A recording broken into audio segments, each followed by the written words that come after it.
Mecca Medina tour and travels এর তরফ থেকে আমি যে সমস্ত ওমরাকারীদেরকে নিয়ে এসেছিলাম, আলহামদুলিল্লাহ আমরা সবাই সুস্থ সবল ভাবে এই আরাফার ময়দানে উপস্থিত হয়েছি। আমাদের পরিপূর্ণ গ্রুপের লোকজন উপস্থিত আছে। আমরা একটু আল্লাহর দরবারে এই জায়গাতে দাঁড়িয়ে দোয়া করব।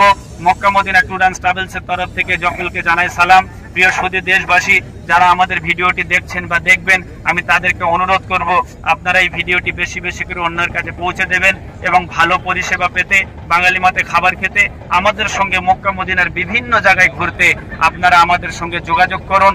আসুন, আমাদের ফোন নাম্বারে কল করুন, আপনাদের বাড়িতে ডাকুন, আসুন। ভিডিওটি বেশি বেশি করে আপনারা শেয়ার, লাইক, কমেন্টস করে আপনাদের মতামত জানাবেন। জিলহজ মাসের 9 তারিখে হাজী সাহেবরা এসে উপস্থিত হয়।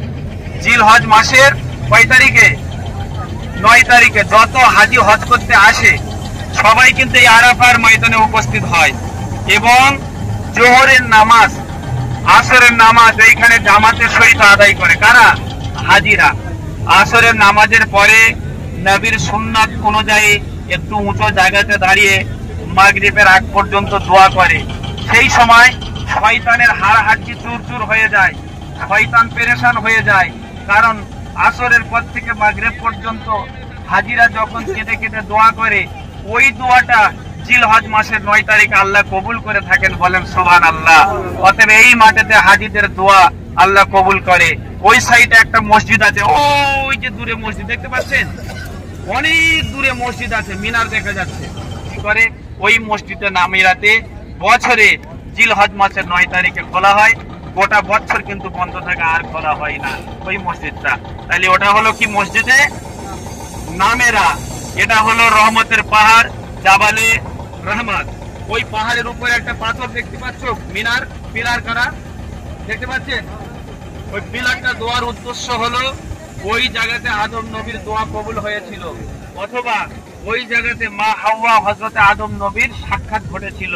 350 বছর পরে ওই জায়গায় দেখা হয়েছিল, যার জন্য করে ওই জায়গাতে এই পাহাড়ের উপরে একটা পিলার গেড়ে দিয়েছে।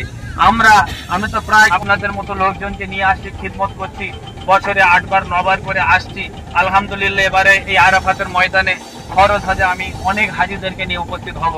ইনশাআল্লাহ সকলের জন্য দোয়া করব। আর যত হাজী আসে এই জায়গাতে আসে, ঘরে জিয়ারত করে।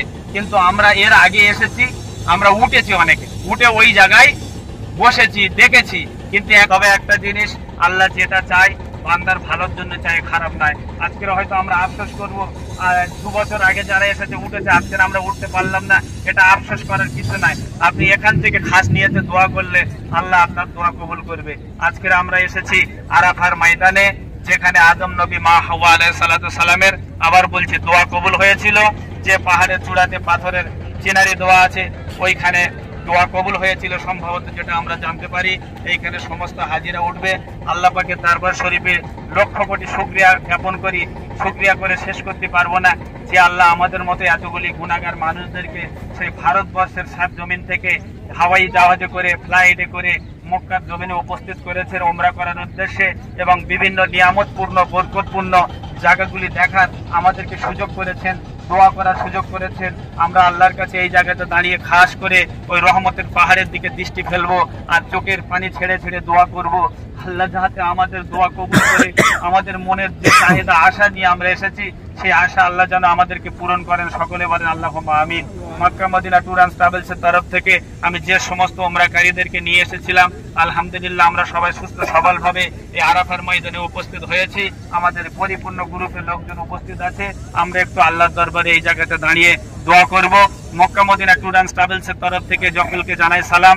প্রিয় সুধী দেশবাসী, যারা আমাদের ভিডিওটি দেখছেন বা দেখবেন, আমি তাদেরকে অনুরোধ করব আপনারা এই ভিডিওটি বেশি বেশি করে অন্যের কাছে পৌঁছে দেবেন এবং ভালো পরিষেবা পেতে, বাঙালি মাতে খাবার খেতে, আমাদের সঙ্গে মক্কা মদিনার বিভিন্ন জায়গায় ঘুরতে আপনারা আমাদের সঙ্গে যোগাযোগ করুন। আসুন, আমাদের ফোন নাম্বারে কল করুন, আপনাদের বাড়িতে ডাকুন, আসুন। ভিডিওটি বেশি বেশি করে আপনারা শেয়ার, লাইক, কমেন্টস করে আপনাদের মতামত জানাবেন। আসসালামু আলাইকুম ওয়া রাহমাতুল্লাহ।